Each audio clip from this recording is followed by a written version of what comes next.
నమస్తే అండి మురళీమోహన్ గారు. నమస్తే అండి విజయలక్ష్మి గారు. మీ పేరు రాజారాం మోహన్ రాయ్ గారు కదండి? ఆ, మొట్టమొదటిగా ఆ పేరు గురించి మాకు కొంచెం చెప్పండి. అంటే మా నాన్నగారు స్వాతంత్ర సమరయోధులు. అందుకని ఆయన ఎక్కువ రాజకీయ నాయకులు, స్వాతంత్ర పోరాటంలో ఉన్న నాయకుల పేర్లు అంటే ఆయనకి ఇష్టం. అందుకని నాకు రాజా రామ్మోహన్ రాయ్ అని ఆయన పేరు పెట్టారు. అలాగే మా తమ్ముడు వేణుగోపాల్ తిలక్ అని ఆయన పెట్టారు. అట్లా స్వాతంత్ర సమరయోధులు వాళ్ళ పేర్లు పెట్టారు. కాకపోతే అంత పెద్ద పేరు పలకటం ఇదేవాడికి దాన్ని కట్ షాట్ చేసి రాజబాబు గారితో మొదలెట్టారు. ఆ పేరు స్కూల్ ఎవరు పెట్టడం జరిగింది? అంటే ఒరిజినల్ పేరు అయితే కానీ అన్ని పెద్ద పేరుతో పిలిచేవారు కాదు. ఆ, నా పేరు మాత్రం మా నాన్నగారు పెట్టింది, రాజా రామ్మోహన్ రాయ్ అని. అమ్మాళ్ళు ఏం చేశారంటే పిలవటం అంత పెద్ద పేరు పిలవటం కష్టంగా ఉంది, నేను షార్ట్ చేద్దామని చెప్పి రాజబాబు అని పిలవటం అంతా కూడా బాబు అనో లేకపోతే రాజబాబు అనో అట్లా పిలిచేవారు. స్కూల్లో అప్పుడు 10th క్లాసుకి రికార్డ్ బుక్ ఇస్తారు. అవును. దాంట్లో పేరేంటి అంటే రాజబాబు అని. ఓకే. అది రాజబాబు దాంట్లో రిజిస్టర్ అయిపోయింది. తర్వాత ఇక అన్ని ఇక డాక్యుమెంట్స్ ఇట్లా ఎందులో చూసినా రాజబాబే. మా తెలుగు ప్రేక్షకులందరికీ మీరు మురళీమోహన్ గారిగా తెలుసు. సో ఆ పేరు మీకు ఎలా వచ్చిందో మేము తెలుసుకోవాలనుకుంటున్నాం. నేను సినిమా ఇండస్ట్రీకి వెళ్ళేటప్పటికి రాజబాబు గారు కమెడియన్ ఉండేవారు, రాజబాబు గారు అని చాలా ఫేమస్ ఆ రోజుల్లో. పైగా ఆ సినిమాలో జగమేమాయి సినిమాలో ఆయన కూడా ఉన్నారు. సరే పూర్ణచంద్రరావు గారు అన్నారు అనమాట, మా ఫస్ట్ ప్రొడ్యూసర్ పూర్ణచంద్రరావు గారు, అట్లా పూర్ణచంద్రరావు గారు. ఆయన అన్నారు, బాబు మరి నీ పేరు రాజబాబు అంటున్నావు, మనకి రాజబాబు గారు ఆల్రెడీ ఫేమస్ యాక్టర్ ఉన్నారు, మళ్ళీ హీరో రాజబాబు గారు, కమెడియన్ రాజబాబు గారు ఇవన్నీ చెప్పడం బాగోదు, అసలు నీ పేరేంటి, మొత్తం పేరేంటి, ఇదేనా అసలు అన్నారు. రాజా రామ్మోహన్ రాయ్ మా నాన్నగారు పెట్టిన పేరండి అన్న. అయితే మోహన్ అని పెడదామని బాగుంటుంది కదా అన్నాడు. నాకేం పెడతాను, మీకు ఏదైనా నచ్చితే అది పెట్టండి సార్. సరే అని మోహన్ అని పెట్టారు. తర్వాత ఆ సినిమా రిలీజ్కి ముందు ప్రెస్ అని అందరిని పిలిచి ప్రెస్లో మమ్మల్ని పరిచయం చేశారు. అంటే గిరిబాబు గారు, నేను, సుమంగళి అనే ఒక అమ్మాయి, కే విజయ, నలుగురు అందులో కొత్త అనమాట. మమ్మల్ని పరిచయం చేస్తా, నన్ను పరిచయం చేసినప్పుడు మోహన్ అని పరిచయం చేశాను. గిరిబాబుని చేసి నాకు మోహన్ అన్నారు. ఆంధ్రపత్రిక శ్రీనివాస్ గారు అని ఉండేవాడు, చాలా సీనియర్ జర్నలిస్ట్. ఆయన అన్నాడు, సార్ మోహన్ అంటే బాగాలేదని ఏదో కట్ చేసినట్టుగా ఉంది, కృష్ణమోహనం, రామ్మోహనం, మురళీమోహనం ఇంకోటో అని చెప్తాడు. అప్పుడు ఆయన అన్నారు, అయితే మురళీమోహన్ పెడదామా అన్నాడు. మీకు బాబు నీకు ఇష్టమేనా అన్నాడు. నాకు ఏదైనా ఇష్టమని, మీరు పెట్టింది ఏదైనా ఇష్టమేనండి. సరేనా, అప్పుడు ఇచ్చి మురళీమోహన్గా మారాము. అలా అని చెప్పి నా ఒరిజినల్ పేరు వదులుకోకుండా ఇప్పటికీ కూడా పాస్పోర్ట్స్లో కానీ రికార్డ్స్లో కానీ మురళీమోహన్ అలియాస్ పాగడ్ రాజబాబు అన్నాడు. సో అది ఉంది, ఇది ఉంది. విజయలక్ష్మి గారు చెప్పండి, మురళీమోహన్ గారిలో మీకు చాలా ఇష్టమైంది ఏంటి? ఆయన టైం పంక్చువాలిటీ కానివ్వండి, లేదంటే ఒక లైఫ్ స్టైల్, ఇలాగే ఫుడ్ తినాలి, ఇలా హెల్త్ని మేనేజ్ చేయాలి, లేదా ఫ్యామిలీని చూసుకునే విధానం కానివ్వండి, మనవరాలతో ఆయన ఎలా ఫ్రెండ్ లాగా కలిసిపోయి అంటే మీరు ఒక ప్రొడ్యూసర్గా చూసుంటారు, ఒక బిజినెస్ మ్యాన్గా చూసుంటారు, రకరకాలైన ఆయనవన్నీ మీరు చూసుంటారు కదా. సో అందులో మీకు చాలా బాగా నచ్చింది ఏంటి? అంటే నాకు అన్నీ ఇష్టమేనండి. మీరు చెప్పిన అన్ని క్వాలిటీస్ ఇష్టం. సో ఒకవేళ మురళీమోహన్ గారు సినిమా యాక్టర్ కాకపోయి ఉంటే, సినిమా యాక్టర్గా కూడా చాలా రకాల పాత్రలు పోషిస్తున్నప్పటికీ మీరు ఇది కూడా చేస్తే బాగుంటుంది అని ఏదన్నా అనుకున్నారా? అంటే ఈ రంగంలో కూడా ఆయన వెళ్ళుంటే బాగుండేది అని అనుకున్నారా? అన్ని రకాలుగా కరెక్ట్, దశావతారాల్లాగా అన్ని రకాలని అన్నిటినీ చేశారు కదండి. మీ పిల్లల గురించి మాతో ఒకసారి చెప్పాలి మురళీమోహన్ గారు. అందులో మనవరాళ్ళు ఈ జనరేషన్లో కిడ్స్తో మీ ఇంటరాక్షన్, ఇన్ని ఏళ్లుగా మీరు ఇన్ని తరాలు చూసుంటారు కదా, ఇప్పుడున్న సోషల్ మీడియా ఎఫెక్ట్ అనేది పిల్లల మీద చాలా ఉంటుంది. ఇప్పుడు జనరేషన్ కిడ్స్ అనేది ఆ రోజులకి అసలు సంబంధం అనేది లేదు కదా. సో మీరు చెప్పండి, ఇప్పుడు జనరేషన్ కిడ్స్తో మనవరాలతో మీ ఇంటరాక్షన్ ఎలా ఉంటుంది? యాక్చువల్గా మాకు ఒక అమ్మాయి ఒక అబ్బాయి అండి, ఇద్దరు పిల్లలు. అమ్మాయి పేరేమో మధుబిందు. తను ఎంఏ ఫైన్ ఆర్ట్స్ చేసింది మెడ్రాస్లో. అల్లుడి గారేమో కార్డియాలజిస్ట్, డాక్టర్. అయినా వాళ్ళు అమెరికాలో ఉంటారు. వాళ్ళకి ఇద్దరు పిల్లలు. అమ్మాయి పేరేమో మనస్విని, బాబు పేరేమో సంకీర్త్. వాళ్ళు అక్కడే పుట్టారు, అక్కడే పెరిగారు. అక్కడ నేటివిటీ కూడా అక్కడే వాళ్ళది. అయితే మనవరాలికి మాత్రం మనస్విని అన్న మనవరాలికి మాత్రం తెలుగు బాగా వచ్చు. అంటే ఫ్రీక్వెంట్గా ఇక్కడ రావటం మూలంగా. కానీ జనరల్గా కూడా ఏంటంటే ఆడాలిగా ఏ లాంగ్వేజ్ అయినా గబ్బోయి మాట్లాడేయగలుగుతారు, తొందరగా వచ్చేస్తారు. వస్తుంది. ఇప్పుడు మా హీరోయిన్లు అందరూ నాన్ తెలుగుసే కదా, 2 రోజులు 6 రోజులు కష్టపడతారు, అక్కడి నుంచి బాగానే చెప్పేస్తారు. అలా మనస్వినికి బాగా తెలుగు వచ్చింది, తెలుగులో మాట్లాడుతుంది.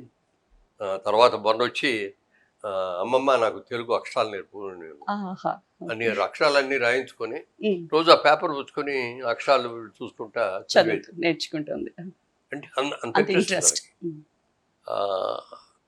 ఆ బాబుకి మాత్రం తెలుగు అస్సలు రాదు. కాకపోతే మనం తెలుగులో ఏదైనా మాట్లాడితే ఈవిడ తెలుగులోనే మాట్లాడేది, మాట్లాడితే ఆయన ఇంగ్లీష్లో సమాధానం చెప్పి.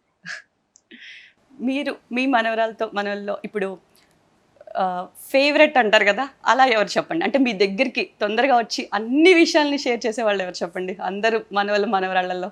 అలాగే అంటే ఇప్పుడు ఇందాక అమ్మాయిది చెప్పాను, అబ్బాయి దగ్గరకు వచ్చేటప్పటికి రామ్మోహన్ మా బాబు పేరు, రూప తను కోడలు. ఎంత మంచి కోడలు అంటే మమ్మల్ని ఇప్పటికీ కూడా ఏ రోజునైనా అమ్మ నాన్న అని పిలుస్తుంది తప్ప అత్తయ్య మావయ్య అని పిలవదు. మొట్టమొదటి రోజు డే 1 నుంచి అదే పిలుపు.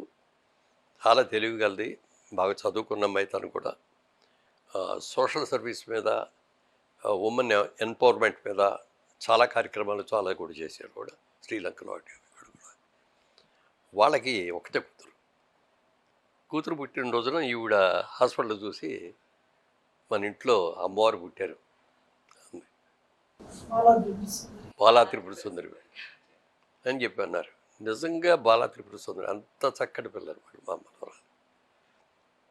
చాలా ప్రేమగా చూసుకున్నాం. ఒక 7-8 ఏళ్ళు కలిసే ఉన్నాం ఫిల్మ్ నగర్ ఇంట్లో. తర్వాత ఈవిడ ఎప్పుడు అనేది, ఏమంటే వాళ్ళ ఇల్లు వాళ్ళు గట్టి చేయండి, వాళ్ళ ఇంట్లో వాళ్ళు ఉండాలండి అనేది. పెళ్ళికి ముందే ఈ సైట్ కొనిచ్చాను అప్పటికి.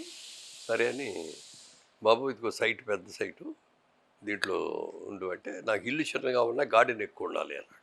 సరే దానికి తగ్గట్టుగా తనే ప్లాన్ గీయించుకున్నాడు, కట్టించాం. ఇచ్చిన తర్వాత ఇల్లండి మీ ఇంట్లోకి ఇల్లు అయిపోయింది, రెడీ అయిపోయిందంటే ఎలా ఉంటారు? ఇక్కడే ఉంటాం, అందరు కలిసే ఉన్నాం, ఇక్కడే ఉంటాం.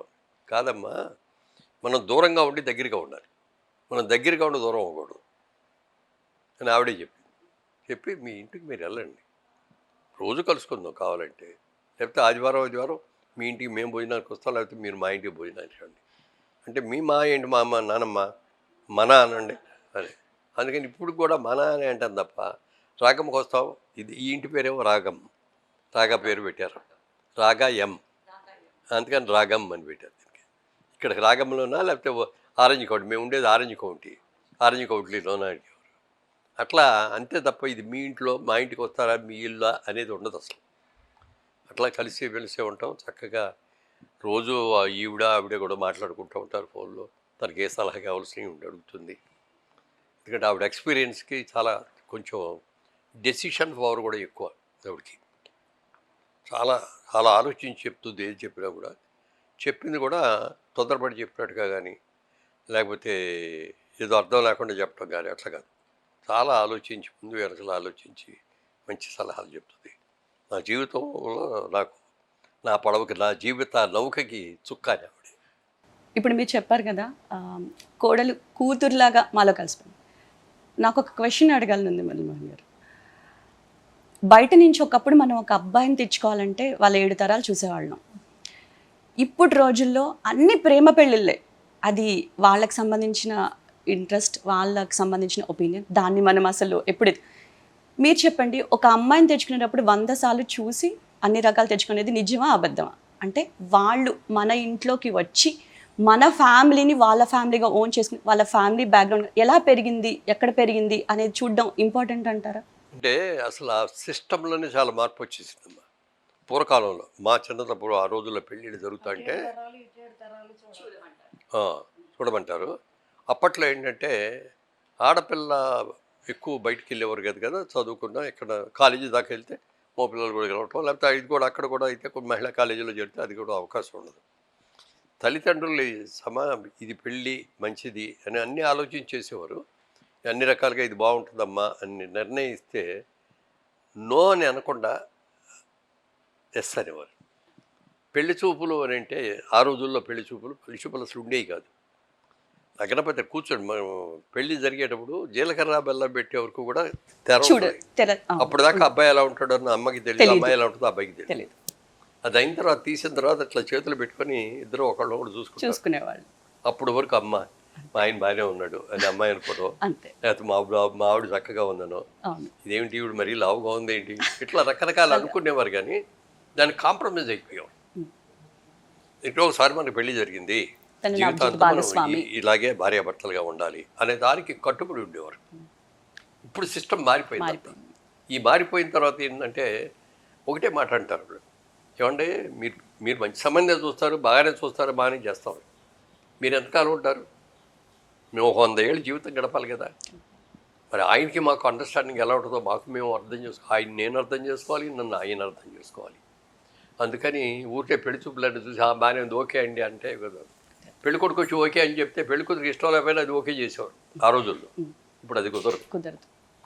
ఇద్దరికే ఏమన్నా సంబంధం అమ్మా అని చెప్పామనుకోండి, మీరేం తొందరపడకండి, నా నెంబర్ ఆయనకి ఇవ్వండి, ఆయన నెంబర్ నాకు ఇవ్వండి, ముందు మేము ఫోన్లో మాట్లాడుకుంటాం, ఆ తర్వాత ఎక్కడ కలుసుకుంటాం, ఒక 6 నెలలు టైం ఇవ్వండి మాకు, 6 నెలల తర్వాత మా డెసిషన్ చెప్తాం, చేస్తాను అని. అది జరుగుతుంది, అది ఇప్పుడు జరుగుతుంది.